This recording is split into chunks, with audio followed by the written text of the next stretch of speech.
नमस्कार दोस्तों, आप देख रहे हैं आप सबका फेवरेट यूट्यूब चैनल मायाजाल भूत प्रेत। मायाजाल भूत प्रेत में आप सभी दोस्तों का बहुत बहुत स्वागत है। दोस्तों, आज मैं आपको एक ऐसी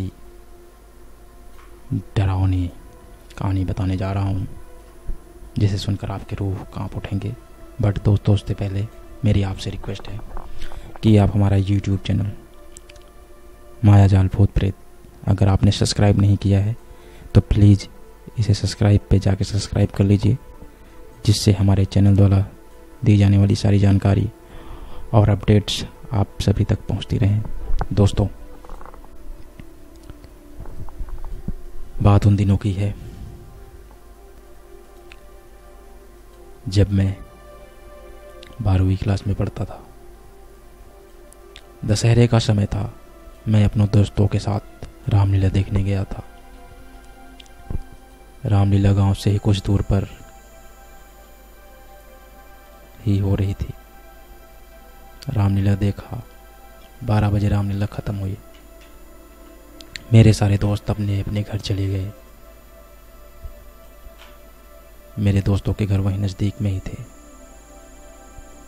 और मैं अकेला, मेरा घर वहाँ से दूर था।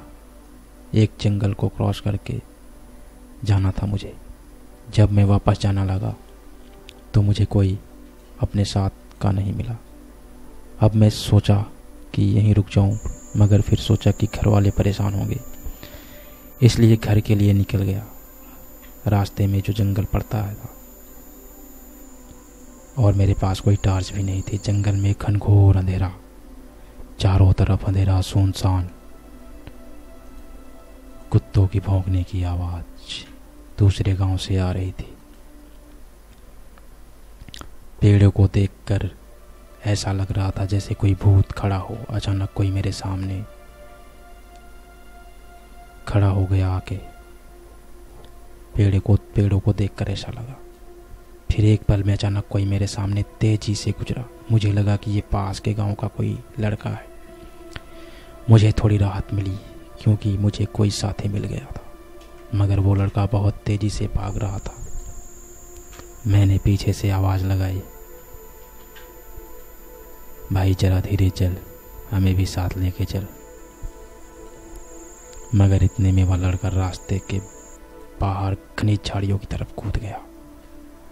मुझे हैरानी हुई कि इतनी रात को कोई जंगल की तरफ क्यों जाएगा। मुझे डर लगने लगा। मेरी सांसें तेज होने लगी। चारों तरफ दूर दूर अंधेरा और अंधेरों में मुझे और डर लगने लगा। वो लड़का जो मेरे सामने दौड़ते हुए तेजी से जा रहा था, वो जंगल में जाके विलुप्त हो गया, लापता। जंगल में ना जाने कहाँ खो गया। मगर मुझे ऐसा लग रहा था कि वो लड़का मेरे साथ चल रहा है। दोस्तों, थोड़ी ही दूर पर एक हनुमान जी का मंदिर था। मैं डर के मारे भागा भागा मंदिर की तरफ गया और मंदिर के अंदर चला गया।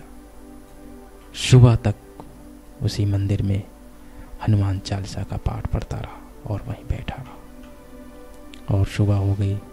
जब एक दो लोग आते जाते दिखे, तब मैं वहाँ से उठा और घर के लिए चल दिया। दोस्तों, वो डरावना पल आज भी मुझे याद है। जब भी मैं वो पल सोचता हूँ तो मेरे रोंगटे खड़े हो जाते हैं। दोस्तों, मुझे उम्मीद है ये कहानी आपको ज़रूर पसंद आई होगी। धन्यवाद।